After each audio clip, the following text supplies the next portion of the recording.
did it, ma? My son cannot be a criminal. Kakabangon lang natin. We cannot afford another scandal.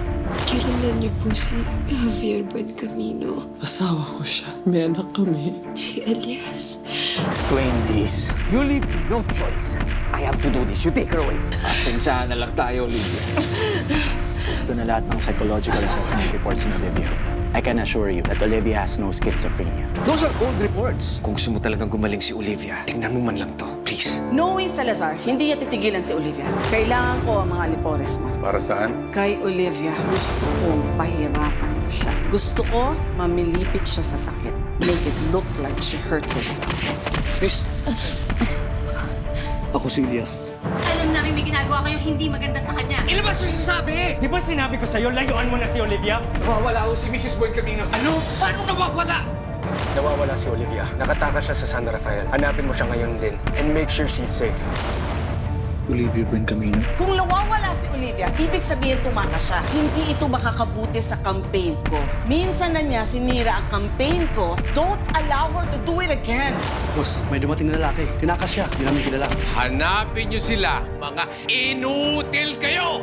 Hindi ako kasabwat ng mga Buencamino. Ako si Elias. Yung nagligtas sa'yo. Hindi mo ako natatandaan. Yung mga lalaki, bakit ka nila sinasaktan? Yung nag-utos yung nagpasok sa akin sa San Rafael. Kailangan kong panagutin yung gumawa sa akin nito. Ang mga Buencamino? Pwede bang magtanong? Nakita niyo ba tong babae ito? Hindi eh. Hindi ka pwedeng umalis. Magpahinga ka muna. Uulitin ko, ligtas ka dito.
Sir, bawal pumasok, sir! Bawal pumasok, sir! Papasukin niyo ako!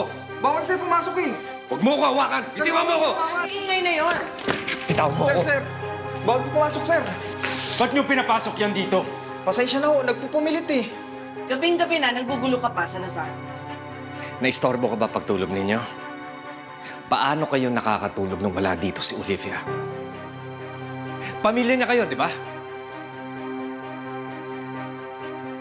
Ang kapal mo para pumasok sa pamamahay ko at husgahan ako. Hindi mo alam kung anong paghihirap namin sa babaeng yan. Talaga? Ano bang ginawa niyo sa kanya? Hindi ba't ipinatapon niyo siya doon? Para ano? Para maghirap siya? Huwag mo kaming binabastos sa pamamahay namin. Umalis ka na kung di papapulis kita. At ikaw, isa kang malaking duwag. Hinayaan mong mangyari yan kay Olivia dahil sa panunulso ng nanay mo. Huwag mo kayo subukan sa kasal. Tama na! Ilabas mo na yan at huwag mo na siyang papapasukin dito. Kung di, sisisantayin kita! Tara na, sir. Sir, tara na. Itaw mo.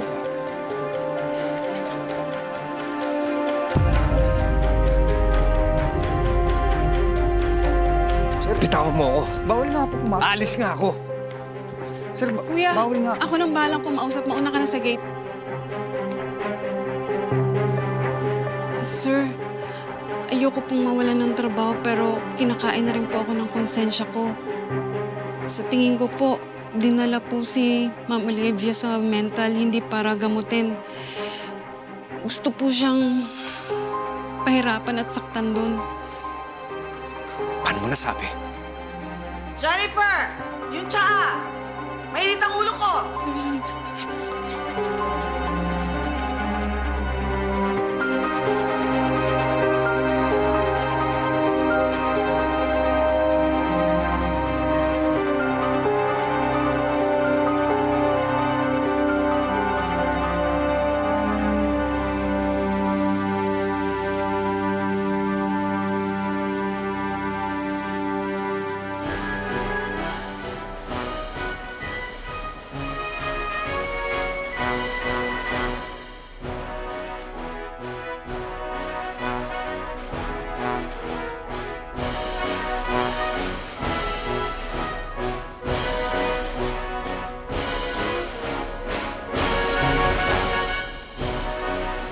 Napakasaya niyong lahat.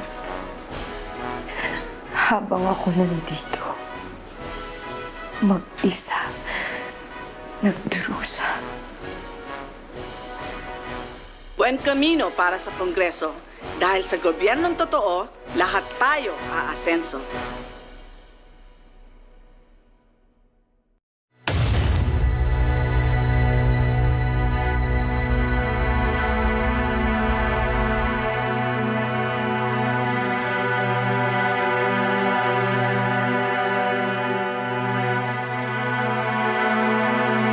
Diyos ko, ano kayang ginagawa nila kay Olivia doon? Nakakaawa naman siya. Dapat kay Olivia, nilalayo dyan sa mga Buen Camino. Kasi kapag nahanap nila sa Olivia, sigurado ko ibabalik siya dun sa San Rafael. O baka mas malala pa. Ang dami na pinagdadaanan ng tao eh. Mula sa akin, kay Lucas. Ngayon hindi nakakayanin ng konsensya ko kung patuloy pa rin siya magdurusa. Ngayon kung walang gagawin si Buen Camino, pues ako meron.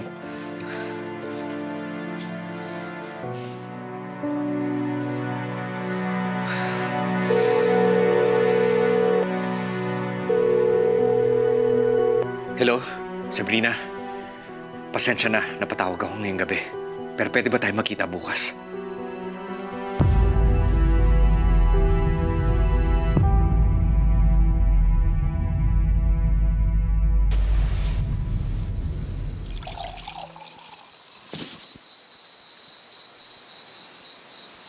Boss, pinatatawag niyo raw ako.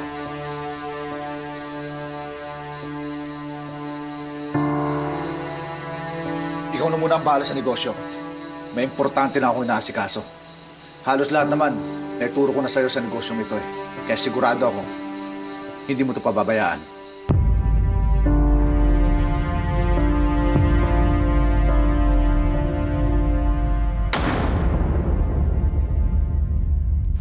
I cannot believe na hinayaan yung makatakas yung babaeng yon.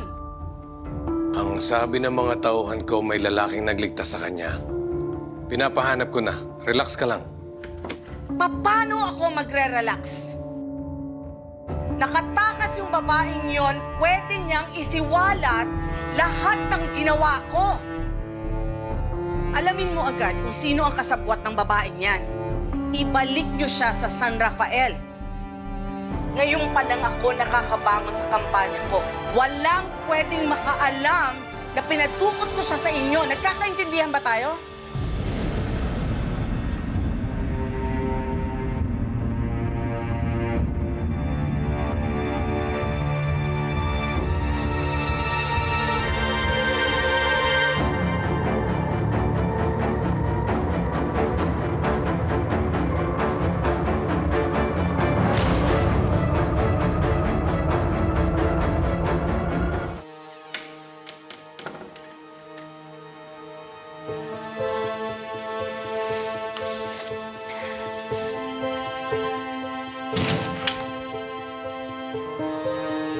Saan ka pupunta? Hindi ako pwedeng tumigil lang dito. Pupunta ako sa mga pulis. Isusumbong ko sila. Lalo na si Victoria Puentamino. Sandali nga. Pagkatapos magsumbong sa mga pulis, tingin mo papanigan ka nila? Maraming koneksyon ang mga Buen Camino. Magsumbong ka sa mga pulis at sigurado, babalik ka kagad sa San Rafael. Magpalakas ka. Bumalik ka sa kwarto. Dadalang kita ng pagkain. Hindi ako nagugutom.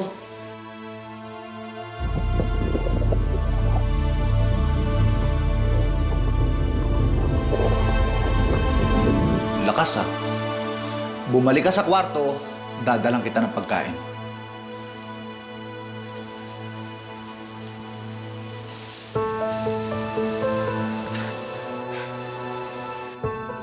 Hindi ko alam ang buong detalye. Pero sa tingin ko, totoo yung sinasabi ng kasambahay. Wala lang tayong pruweba laban sa kanila. Kasi ito, isipin mo, bakit hindi nire-report ni Lucas si Olivia na nawawala? Diba? Mukhang kino-cover up talaga ng mga Buen Camino yung totoong nangyari. Siguro ayaw nila maapektahan yung kampanya ni Victoria. Yun lang naman talaga importante sa mga Buen Camino eh. Yung reputasyon nila. Huwag kang mag-alala. Marami akong sources sa paligid. Magtatanong-tanong ako tungkol kay Olivia. At kapag may malaman ako, sasabihan kita agad-agad.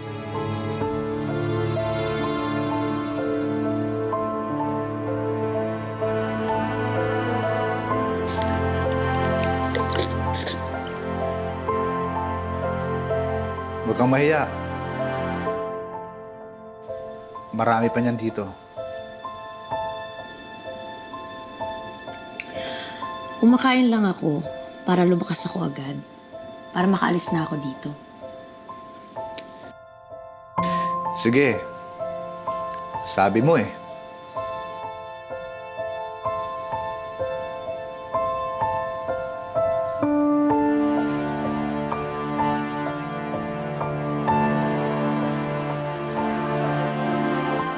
Bakit ka pinasok sa San Rafael? Totoo ba ang balita na pineke mo ang kidnapping mo? Salamat sa pagligtas mo sa akin. Pero ayoko maging pabigat sa'yo. Kailangan ko na talaga umalis. Sandali. Ano namang magagawa mo kung mag-isa ka? Ha? Malalaking tao ang mga kalaban mo. At sino ang tutulong sa'yo pag nakita ka nila sa labas kung wala ako? Marami na akong pinagdaan ng mas malala pa rito. Kaya ko sarili ko. Kaya ang sarili. Kaya pala ganyan ang itsura mo ngayon dahil kaya mo ang sarili mo.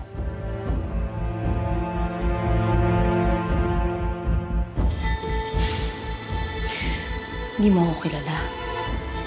Kaya wag mo kong husgahan.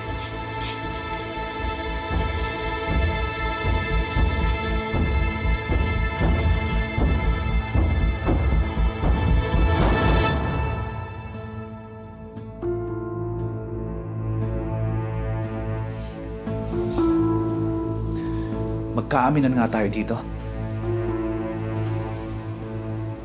Kailangan mo ang proteksyon ko. At hindi ko magagawa yon kung nagmamatigas ka. Kailangan kitang kilalanin para maintindihan kita. Kailangan kong kilatisin para malaman ko kung talagang nasa tamang pag-iisip mo. Kung hindi ka maniniwalang matino ang isip ko, pabayaan mo na lang ako. Total, wala rin naman akong tiwala sa'yo eh. Makinig ka nga. Pinasok ka sa mental ng mga Buen Camino. At malamang, sila din ang may kagawan dyan sa itsura mo ngayon kung ba't ka nabugbog. At kapag lumabas ka dito, hindi malayo mas malala ang gagawin nila sa'yo sa susunod.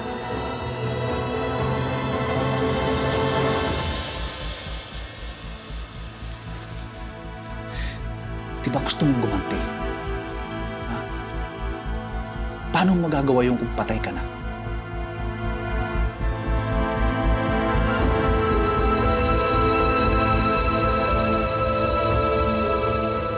Makinig ka sa akin. Mas delikado ang buhay mo kapag nagpilit kang lumabas dito.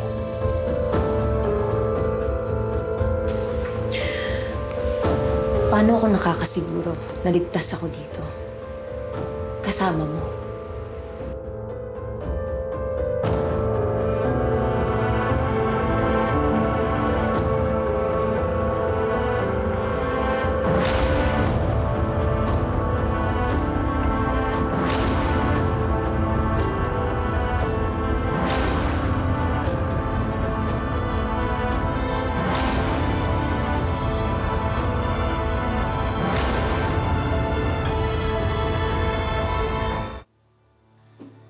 Hindi pa ba sapat na iniligtas kita?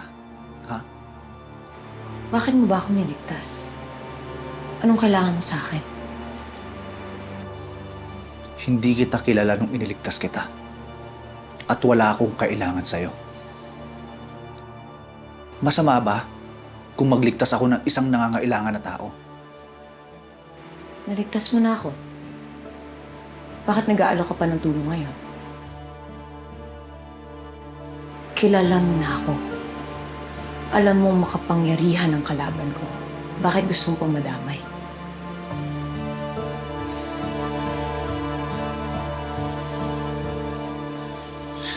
Maraming pinagdaanan sa buhay ang nanay ko.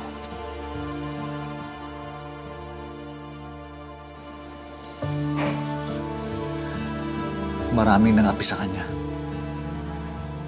Hanggang nasiraan siya ng bait. At ang masakit nun, hindi ko siya natulungan, wala ako sa tabi niya nun. Kaya nung nakita kita, parang nakita ko ang nanay ko sa'yo. At yung tulong na dapat itutulong para sa kanya, itinulong ko sa'yo.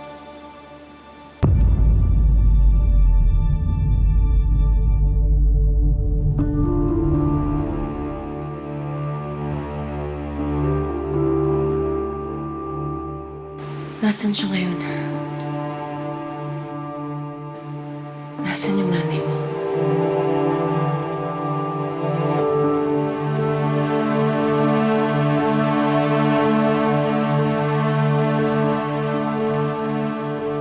Sa San Rafael. Kung saan ka nanggaling na ospital. San Rafael? Nasaan anak ko? Nasaan si Elias? Elias, iniwan mo ba ako? Kailangan ka ni nanay! Bakit mo kami iniwan, Javier? Sumagot ka!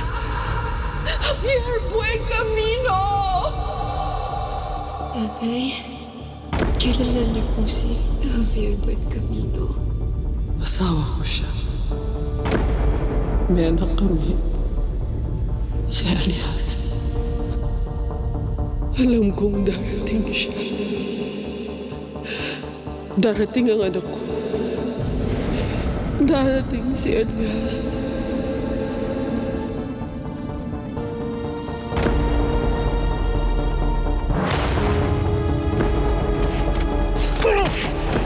Miss, ako si Elias.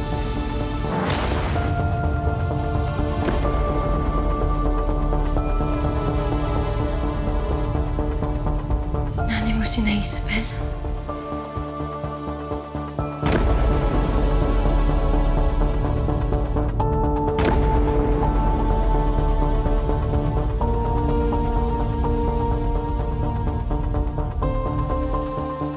Kilala mo ang nanay ko?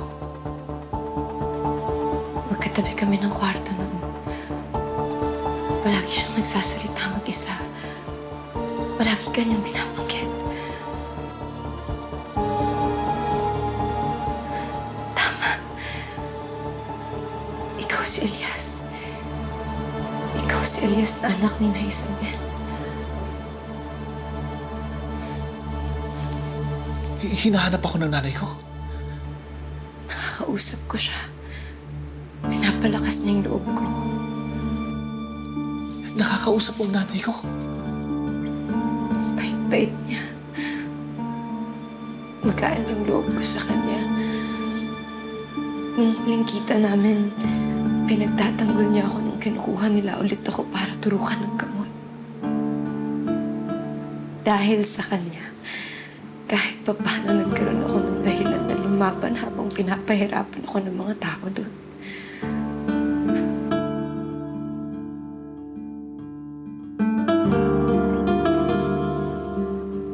Matagal lang hindi nakakausap ang nanay ko. Nakatulala. Pero ngayon nakikipag-usap siya sa'yo.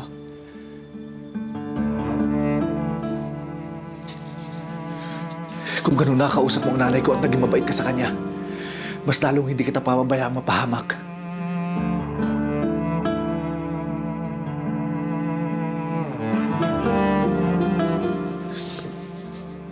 Anong ginawa ng mga Buen Camino sa'yo? Kinasuhan ko si Victoria Buen Camino. Gusto kong magkaroon ng hustisya yung pagkamatay ng tatay ko. Pero nameke sila ng ebidensya. Napawalang sala siya.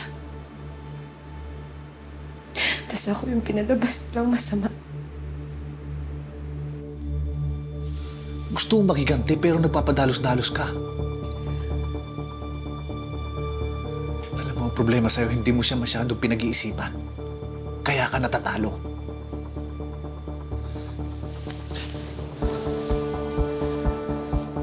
Yan ang problema mo. Hindi ka kasi kriminal mag-isip. Dahil hindi ako kriminal. Hindi mo kailangang maging kriminal para mag-isip tulad nila. Tulad ng mga kaaway mo.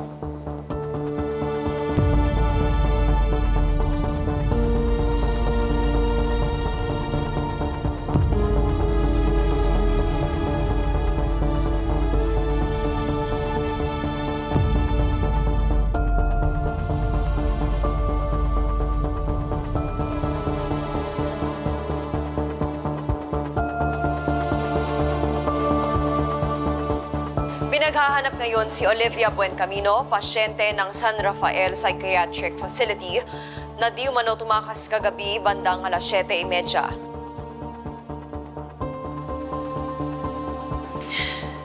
Salamat. Hindi niyo ako kinakalimutan. Sinubukan ng aming tanggapan na manghingi ng pahayag mula sa mga Buen Camino, subalit hanggang ngayon, hindi pa rin sila nagbibigay ng kanilang pahayag. Hayop talaga yung Olivia na yan. The nerve of her na gawin tayong kontrabida sa storya niya. In the middle of my campaign. Don't worry, Ma. I'll get to the bottom of this. For sure may kinalaman si Salazar dito.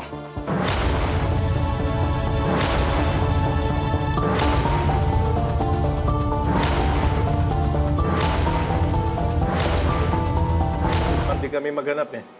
Kung madali lang ang lahat, edi sana hindi malaking halaga ang ibabayad ko sa inyo. Huwag mong sayangin ang pera ko sa pagiging inutil nyo.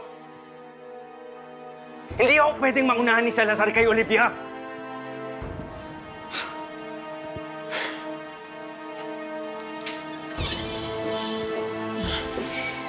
Lucas. Belinda, may problema ba? Alamin nyo kung sino ang kasabot ng babaeng yan. Ibalik nyo siya sa San Rafael. Ngayon pa lang ako nakakabangon sa kampanya ko. Walang pwedeng makaalam na pinadukot ko siya sa inyo. Nagkakaintindihan ba tayo?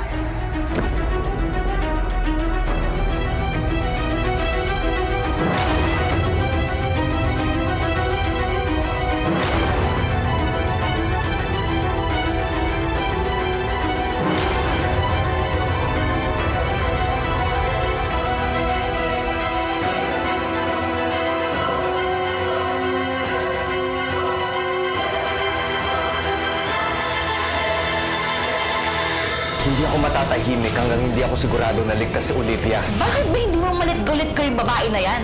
Hindi ako pwedeng maunahan ni Salazar kay Olivia. Wala itong pinatatak sa akin. Mas mapoprotektahan niyo ako kung wala kayong alam kung nasan ako. Si Philip, gusto kanyang tulungan. May kinalaman ba kayo sa pagkawala ni Olivia? Belinda, is there something wrong? Walang pato sa lahat ng ginawa mo. Hindi pwedeng wala lang akong gawin. Kailangan ko rin aralin ang mga galaw nila.